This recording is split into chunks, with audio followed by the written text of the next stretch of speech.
All right, so here we go. Okay, so we'll go through this lap of VIR, and as I said in the email, I mean, it's a really good lap. Like you're doing a really good job.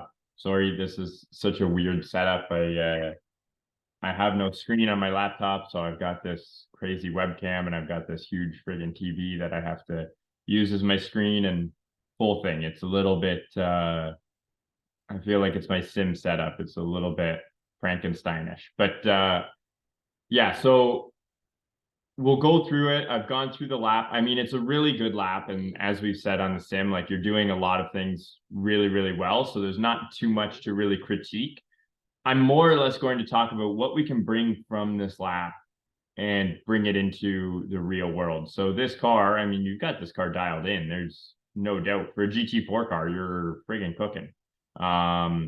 It's driving around like a GT3 car almost, like the way that you're able to break into the corners and things like that. So we'll just talk about, how we can kind of bring this to the real world a little bit, the things that are going to transition, and just the other little spots of where we can find time. But again, like as we focused on before, not just about finding, outright pace over one lap, but just finding outright pace, like just getting quicker and quicker. Every time we go on track, we should be, a smaller percentage away from our absolute ultimate or optimum lap time. That's really the goal. We should be able to, even when it's, we're kind of learning a track for the first time, our first flying lap should only be a certain percentage off of our best flying lap ever. We want to get to a point. We want to get to a point where we're able to kind of it's becoming repeatable, and it's we have an understanding of where we should be straight out of the gate. So that's what we'll kind of talk about, and that's what the sim for sure helps us with, but that's what this kind of driving style will help us with as well. So coming down the main straight, I can probably turn this down a little bit.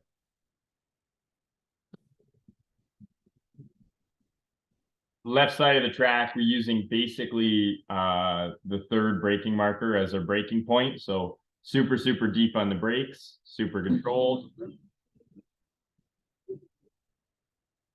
And we're realistically braking right into this point. So this is where I think we've had the most kind of gain. Like we're basically out of the brakes here. And that's what I like to see. I mean, we're coming in so deep that we're waiting until the car is basically rotated and we're pointed down the track a little bit more to kind of get us there. So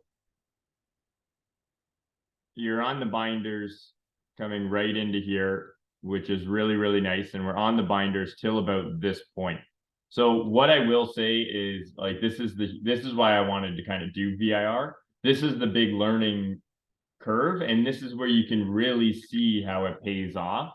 Because most people, they get out of the brakes like right where we are here. Let's say we're out of the brakes, and they start realistically trying to get back to throttle right like in here. And what happens, what happens, because the sim will reproduce it really well. It wants to drive you straight into the trees. So avoiding that, trail braking in, and not just trail braking in, but just keeping the nose planted a little bit longer and allowing us just that extra half a second or a second to get the car rotated and point down the road allows us to actually get a cleaner acceleration and a cleaner throttle application coming out. And that's a big, big thing, so it really, that's where so much of our lap time is in the way that we can apply the throttle. So clearing all of this.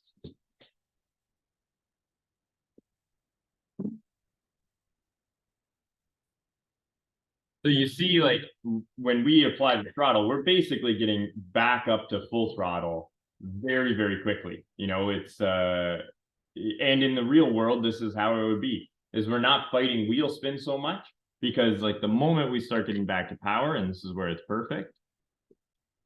Okay, full lock. neutral on, you know, like let's say off brake and off throttle. We just started to apply the throttle, but we're opening our hands, we're opening our steering. So for sure, in the real world, you know, we want to make sure that we've got the car woed up enough. And when we do start applying the throttle, it's like an instantaneous, you know, opening our hands and applying the like opening the throttle at the same point. But, you know, we open the steering and we're able to get to that throttle application.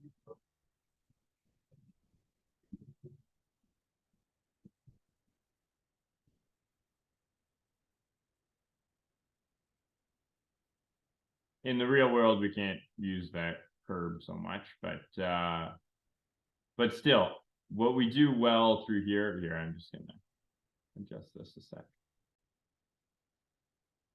So yeah, the way that we kind of come across the track, like in reality, it's one of these corners, these setup corners. You kind of have to, I always say, like whenever there's sort of a straight section or close to a straight section, the more work that you do, the better off we will be. And the one thing all drivers across the world, doesn't matter, amateur, professionals, whatever, they're friggin' lazy. And so what they won't do is, you know, and I don't know if it's like they think it looks cool to come across late or whatever, not, you know, be overly prepared for the entrance or whatever it be. There's some stigma around it. I think the coolest thing is being the quickest guy, but you know, some people like to, you know, come across really late, then do a late turn in. It's not the fastest way. So here, if we can really, you know, prepare the car, so come out here as hard as possible to like be coming straight into the braking zone. You know, and then braking along the edge of the track like this, right down into the apex. That is the fastest way. And, you know, we put extra effort in. And when you put that extra effort in these kind of straight or kink style, you know, entrances to braking zones, it will pay off. It will pay dividends for sure. So, you know, you do prepare the car well. There's a way that you're like, I mean, we could work a little bit harder to prepare the car better, just so that, you know, we don't have to be at the edge of the track, but just so that, you know, the direction of travel is in line with the white line on the track, you know, kind of coming like this, kind of coming straight, versus right now we're kind of coming like this and curling in. So the more that I know it's impossible to make it straight because obviously the car won't turn like that flat out and we'll be heading off into the red barn, but trying to get the car to just be that little bit more straight and traveling in the direction of, let's say, our apex or where we want to be for turning, and not having that extra angle in the car having to turn.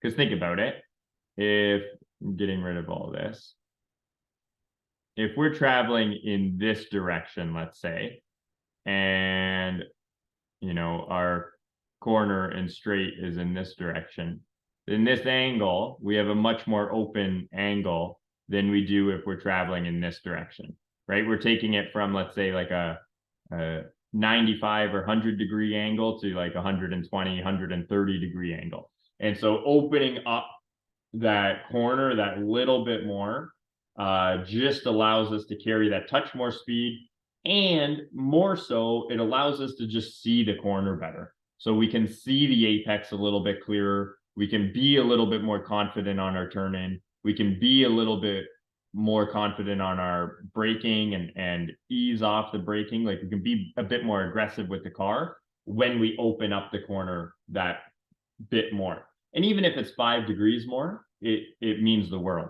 So that's the only thing I'll mention coming into here. You do a good job of it. You're clearly trying to do it, and the car is obviously not going to let you do it perfectly, but working towards that, that's the reasoning behind it.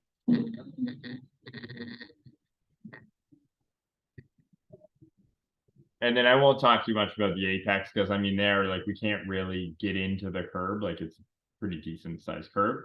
But good job. And same thing, like, we're just trying to break right into the apex, accelerating out from the apex. We don't need to use a ton of roads. Some people run way out over it's, as long as we get a nice straight shot on throttle application to our next corner, then, that's the quickest way.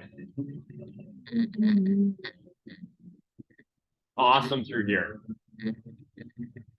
So I'm really, really happy with this. I mean, in real life, be wary that there's probably not as much grip through this left right, but the way that we're a little bit early on throttle personally. I would like for the car to be a little bit more around the corner, but also that's not necessarily a slight towards you, because in the sim, obviously this car doesn't react that negatively when you get back to throttle a touch early, because you have gotten back into the throttle and it continues to turn, which in real life, I would say it'll probably immediately start to understeer. But like once you lift the weight off that nose a little bit, but even still, you get it stopped in here, you miss the curb, because the curb is going to kind of shoot you, the curb is going to realistically, I'm sorry, the TV is so huge that I have to move the mouse like 12 feet in order to get to my arrows.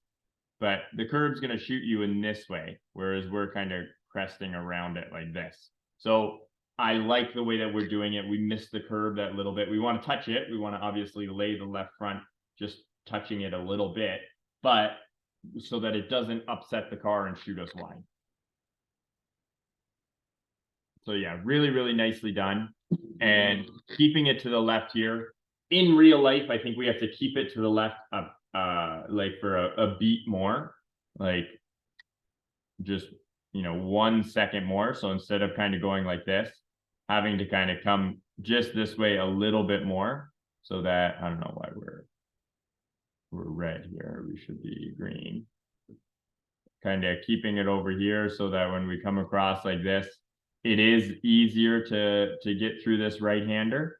This right-hander is tricky, so we want to set up for it, but we don't want to overly set up for it. Like if we can't do it pretty close to flat, then there's no point in setting up for it. We might as well bomb through the left-hander, use all the road, because if we can't do the right-hander flat, then we're not creating a run. And if we're not creating a run, then we don't need to prepare or sacrifice the previous corner for it. If you know what I mean. Like, we're only sacrificing this left-hander here. We're only sacrificing this so that we can get the best run possible through here and onto the back straight with the S's. So if we can't maximize that corner, then that's our limiting factor. That's the bottleneck. So we might as well speed through here, and that's going to be our bottleneck. And then we still have to set up for the S's and everything else. But if we can do this like almost flat and then do the S's almost flat, then we want to pick up our speed as much as possible, which means we kind of prepare and sacrifice this left-hander. So that's almost flat in the sim. So you've done it completely right. Like you've prepared just enough. That's the way. Like if we can do it full flat, then maybe we're over preparing too much. If we have to, just give it a little touch of a lift, then that's perfect. We're on the limit. And same all the way through here on the limit. Very happy with it.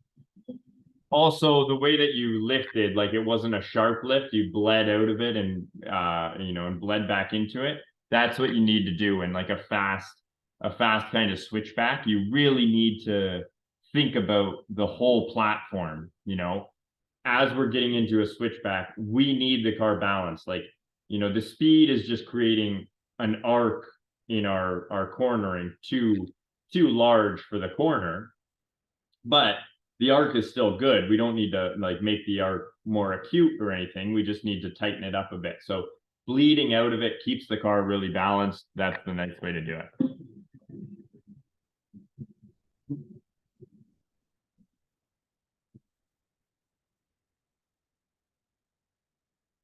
If you have these kind of cojones in real life through here, we're going to be pinpoint awesome.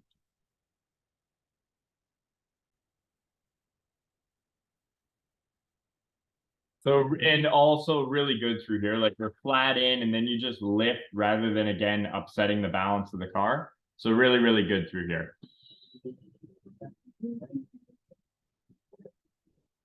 Here again, just keep in mind that like this initial burst of throttle and then we have to lift and then get back into it.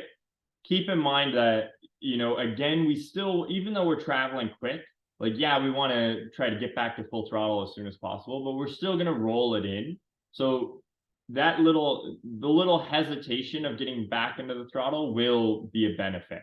So don't try to be too hasty in getting back into it because at high speed, it will kind of upset the car a touch.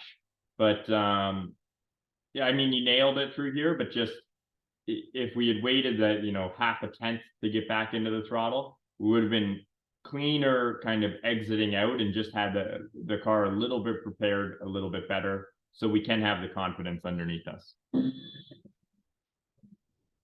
Here we nail it. Boom, on the binders, turning, fighting the car. And even like the whole pedal dance that we do through there is really, really good. Again, what you will want to do or what we can do to improve is, if we watch our braking through here, boom, full brakes, which is great. We're already kind of fighting the car a little bit, which is the only thing that's kind of upsetting us.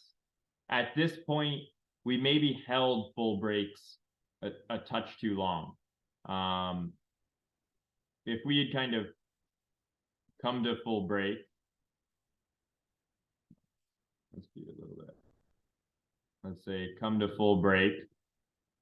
And then we ease out of it a little bit more and then kind of ease out of it again, feeding it right to oak tree here. That would be a bit better. How we kind of did it, how our braking trace probably looks, is it'll be like this, right? And then we kind of hang there for a touch longer. And then we kind of do this and then this. So if we can just feed that a little bit longer, what'll happen is our speed trace, how should I show you? I'm going to show you orange for speed trace. Our speed trace will be, I'm talking with the red braking here, like the way that I'd like it to be done. Our speed trace will be kind of coming down, but coming down, nicer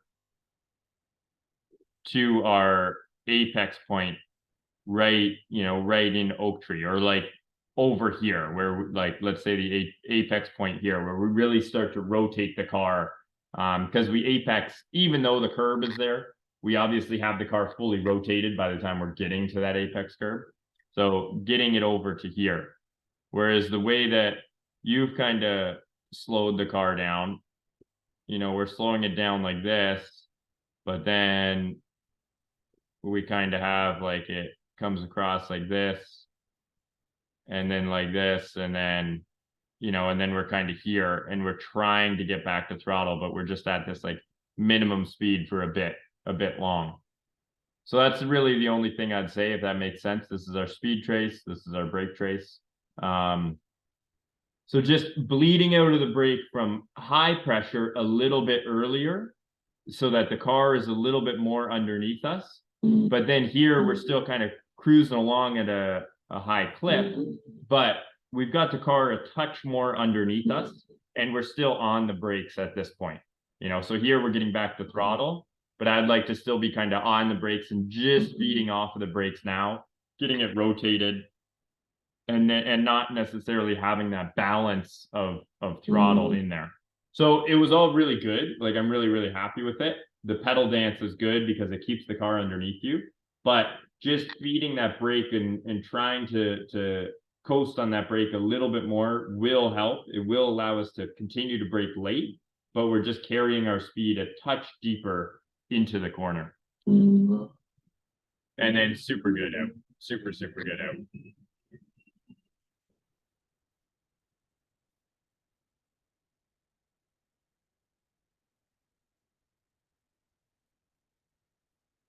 In the grass on the straight like that. That's what I do too. That's my passing move usually. Okay, we crush it into here. On the binders, on the binders. Again, all right. Why is it popping? Okay.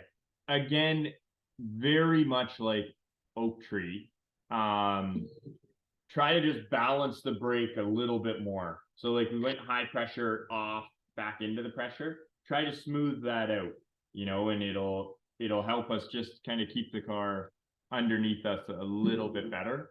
But I mean, you crushed it. Like this is the way that I drive into a corner all the time. Like I'm all armpits and elbows until I get to the apex.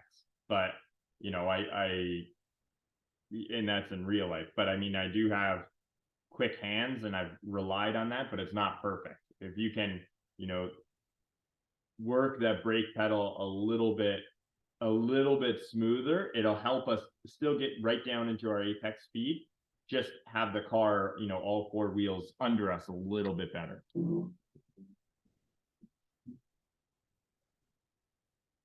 Here, the sim's a little bit off than it is in real life. This is a pretty steep drop, and also this is a pretty acute left. Goes straight for a little bit, and then we have hog pen, right? So then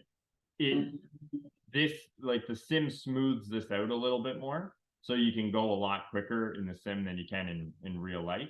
So the only thing I'll say about that, but in real life, we want to kind of hug the left side a touch more, and we're breaking through hog pen so that like when we hit that compression, we're getting back to the throttle, which boom, you do. So you nail it perfect.